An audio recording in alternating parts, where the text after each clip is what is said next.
وعلیکم ورحمۃ اللہ وبرکاتہ نحمده ونصلی علی رسولہ الکریم اما بعد قال اللہ تعالی فی القرآن المجید فاعوذ باللہ من الشیطان الرجیم بسم اللہ الرحمن الرحیم واقیم الصلاۃ لذکری، اور میری یاد کے لیے نماز قائم کرو۔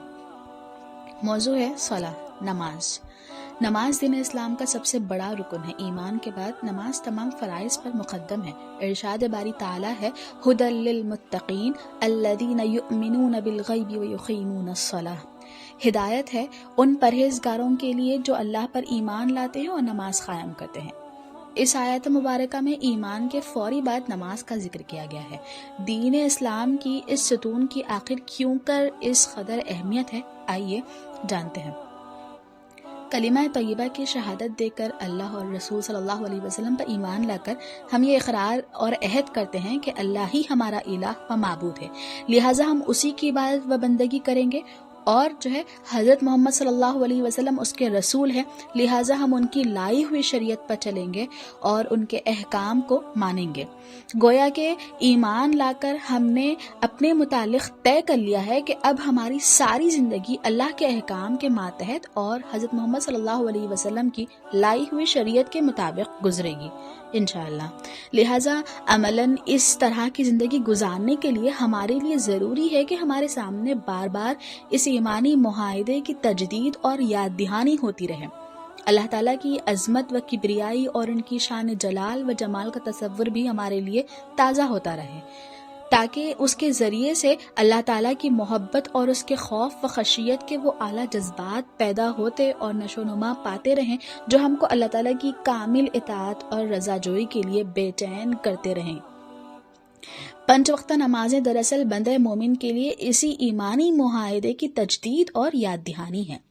احادیث مبارکہ میں بھی نبی کریم صلی اللہ علیہ وسلم نے نماز کے کئی فوائد بتائے ہیں۔ نماز کے متعلق نبی کریم صلی اللہ علیہ وسلم کے ارشادات ہیں کہ نماز بندہ مومن کے گناہوں کا کفارہ بن جاتی ہے، اور مزید احادیث مبارکہ میں کہا کہ صرف فرائض ہی کی طرف نہیں بلکہ سنتوں اور نوافل کی طرف بھی احادیث مبارکہ میں ترغیب دلائی گئی ہے۔ آپ صلی اللہ علیہ وسلم کا ارشاد ہے کہ جو شخص دن میں فرائض کے علاوہ 12 رکعتیں سنت ادا کرے گا اس کے لیے جنت میں ایک گھر بنا دیا جاتا ہے۔ سبحان اللہ۔ نماز کے فوائد میں یہ بھی شامل ہے، اللہ تعالیٰ کا ارشاد ہے ان الصلاۃ تنہی عن الفحشاء والمنکر، کہ نماز بندہ مومن کو برائیوں سے روکتی ہے، فحش کاموں سے روکتی ہے۔ لیکن یہاں ایک اہم سوال یہ پیدا ہوتا ہے کہ کیا ہماری نمازیں ہمیں فحش کاموں سے، برائیوں سے روکتی ہیں؟ ہم دیکھتے ہیں، ہم اپنے آس پاس دیکھتے ہیں یا پھر اپنے آپ کو بھی دیکھتے ہیں، تو ہم دیکھتے ہیں کہ ہماری نمازیں ہمیں فحش کاموں سے یا پھر برائیوں سے نہیں روکتی۔ آخر کیا وجہ ہے کہ ہماری نمازیں ہمیں ان کاموں سے نہیں روکتی؟ اگر ہم یہ سوال خود اپنے آپ سے کریں تو اس کا جواب ہمیں خود اپنے ضمیر سے ملے گا کہ ہماری نمازوں میں وہ روح موجود نہیں ہے۔ ہم نماز ادا کرتے ہیں لیکن جس طرح ادا کرنا چاہیے اس طرح ہم ادا نہیں کرتے، جس طرح ہمیں شریعت حکم دیتی ہے ہم اس طرح نمازیں ادا نہیں کرتے۔ اس کا نمونہ ہمارے سامنے صحابہ کرام رضی اللہ تعالیٰ عنہم یہ پیش کرتے ہیں کہ علی رضی اللہ تعالیٰ عنہ کا واقعہ ہے کہ ایک مرتبہ علی رضی اللہ تعالیٰ عنہ نماز کے لیے کھڑے ہوئے اور ان کی حالت یہ تھی کہ ان کے جسم میں تیر چبھا ہوا تھا، لگا ہوا تھا۔ ان کے جسم سے اس تیر کو نکال لیا گیا اور وہ اس قدر اپنے رب سے گفتگو کرنے، دعائیں، مناجات کرنے میں مشغول تھے کہ انہیں خبر تک نہ ہوئی۔ ان کے جسم میں دھنسا ہوا تیر نکال لیا گیا جسے وہ شدت درد کی وجہ سے نماز کے علاوہ حالت میں نکال نہیں پا رہے تھے، اور نماز بھی ان سے نکال لیا گیا اور انہیں خبر تک نہ ہوئی۔ حضرت حسن بصری رحمۃ اللہ علیہ فرماتے ہیں جس کی نماز اس کو بے حیائی اور ممنوعات سے نہ روکی وہ نماز ہی نہیں، جب نماز صرف ظاہری شکل کی عبادت کا ایک نام ہو جائے اور نماز میں خشوع و خضوع باقی نہ رہے تب ایسی نمازیں بے اثر ہو جاتی ہیں۔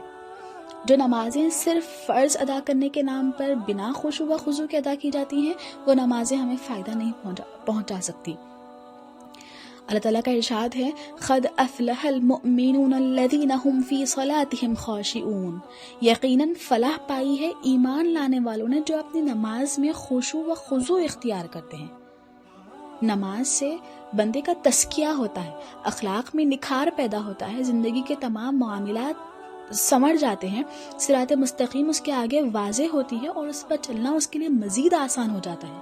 لیکن یہ تمام فوائد اسی وقت بندے کو حاصل ہوتے ہیں جب وہ اسے اس کی روح کے ساتھ ادا کرے۔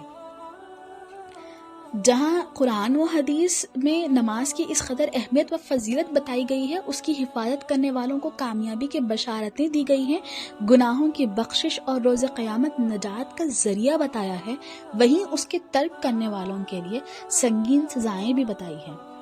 چنانچہ اللہ تعالیٰ کا ارشاد ہے قرآن مجید میں فَوَيْلٌ لِّلْمُصَلِّينَ الَّذِينَ هُمْ عَن صَلَاتِهِمْ سَاهُونَ کہ ہلاکت ہے ایسے نمازیوں پر جو اپنی نمازوں میں غفلت برتتے ہیں، جو اپنی نمازوں میں سہو کرتے ہیں، غفلت برتتے ہیں، یعنی ان کا معاملہ ایسا ہوتا ہے کہ کبھی ان کا دل چاہ لیا، کبھی ان کا جسم ان کی تھکاوٹ انہیں اجازت دے دی تو وہ نماز پڑھ لیتے ہیں، لیکن کبھی ان کا دل نہ چاہے، ان کی تھکاوٹ انہیں اجازت نہ دے تو وہ آسانی سے نماز کو چھوڑ دیتے ہیں، دین کے اتنے اہم ستون کو وہ آسانی سے چھوڑ دیتے ہیں۔ تو ایسے لوگوں کے متعلق کہا گیا، ایسے نمازیوں کے متعلق کہا گیا کہ ان کے لیے ہلاکت ہے۔ اور مزید جہاں بندہ مومن کے لیے نماز کی اس قدر اہمیت ہے، اس قدر فضیلت ہے، وہیں دیکھیے داعی اللہ کے لیے تو اس کی قدر قیمت اور دوبالا ہو جاتی ہے۔ جہاں ہم یہ خواب رکھتے ہوں کہ اقامت دین ہو، اس کی تعبیر اقامت صلاح کے بغیر ناممکن ہے۔ دعوت دین اور نماز کا گہرا تعلق ہے، لیکن یہ بھی ایک حقیقت ہے کہ انسان پر کبھی غفلت، کبھی سستی و کاہلی کا غلبہ ہو جاتا ہے۔ ایسے میں ان کے لیے یاد دہانی فائدہ مند ثابت ہوتی ہے۔ اسی کی اہمیت کو سمجھتے ہوئے جی آئی تلنگانہ نے ماہانہ موضوعاتی ہفتہ منانا طے کیا تھا، جس کا مقصد وابستگان تنظیم کا تزکیہ اور رب سے ان کا تعلق مضبوط کرنا ہے۔ اسی کی مناسبت سے اس ماہ صلاح موضوع پر ہفتہ بھر آپ کے درمیان ہر روز reminders, check lists, target trackers, targets بھیجے گئے تھے۔ اس کا مقصد صرف اور صرف یہی تھا کہ ہم ایک ویک کے لیے ہم اپنے اندر تبدیلی نہ لائیں اس کی وجہ سے، بلکہ اس کا مقصد یہ ہے کہ ہم مستقل طور پر ان اعمال کو اپنی زندگیوں میں لا لیں اور مستقل طور پر ان پر عمل کریں۔ نبی کریم صلی اللہ علیہ وسلم کا بھی فرمان ہے کہ اللہ کو اپنے بندے کا ایسا عمل پسند ہے جو کم ہو لیکن استقامت کے ساتھ ہو۔ آخر میں اللہ تعالیٰ سے دعا ہے کہ اللہ تعالیٰ ہم تمام کو اپنی زندگیوں کو رب کی رضا کے مطابق گزارنے کی توفیق دے اور ہم تمام کو اللہ رب العزت کا قرب عطا کرے۔ آمین ثم آمین۔ وآخر الدعوانا ان الحمد للہ رب العالمین۔ السلام علیکم ورحمۃ اللہ وبرکاتہ۔